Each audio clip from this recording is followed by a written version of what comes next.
My identical twin sister stole my fiancé, so I disappeared completely. Today she found me. I used to think being an identical twin was like having a built-in best friend for life. Someone who knew your thoughts before you spoke them. Someone who'd never betray you because hurting you would be like hurting themselves. 5 years ago, I had everything mapped out, a teaching job I loved, a beautiful apartment downtown, and Michael, my fiancé of 2 years, who looked at me like I hung the moon. My twin sister Olivia lived just 10 minutes away. We still met for coffee every Sunday, still finished each other's sentences, still planned to raise our future children as cousins who'd be as close as siblings. The first red flag came when Olivia started showing up at my apartment unannounced. When she knew Michael would be there, I was just in the neighborhood, she'd say, though her apartment was across town. She'd dressed differently around him, wearing clothes she'd borrowed from my closet, styling her hair the way I did. I ignored it. We'd shared everything, our whole lives, paint, clothes, friends, even our first car, but we'd never shared the same man, and I never thought we would. 3 months before the wedding, I came home early from a conference that ended sooner than expected. I wanted to surprise Michael. Instead, I was the one surprised. Their voices drifted from our bedroom before I even opened the door. I stood frozen in the hallway of my own apartment, keys dangling from my hand as I heard my sister laugh. Part to that specific laugh she only used when flirting. "She'll never know," Olivia said. "We could keep this going even after the wedding." Michael's response was what broke me. "Sometimes I can't even tell which one of you I am with anymore.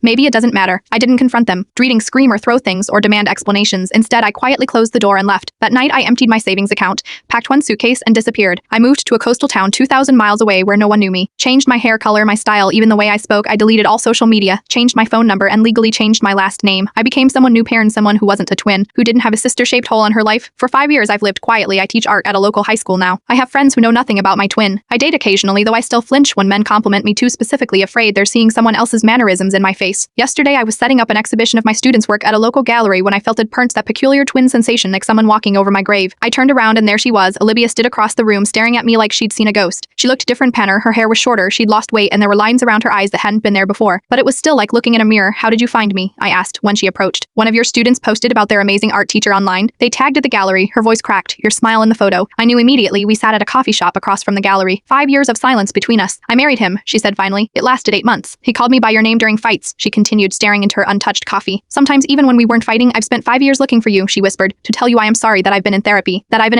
I understand now what I did." "What did you do?" I asked, needing to hear her say it. "I tried to become you," she said, tears spilling, "because I always thought you were the better version of us." I stood up, leaving money for my coffee. "I'm not ready to forgive you. I might never be." "I know," she nodded. "But can I give you my number, in case someday you want to talk?" I took the card she offered, not promising anything this morning. I stared at her number for an hour before putting it in my desk drawer. Some twins share everything, but I've learned that forgiveness isn't something you are obligated to give, parent, even to the person who shares your face.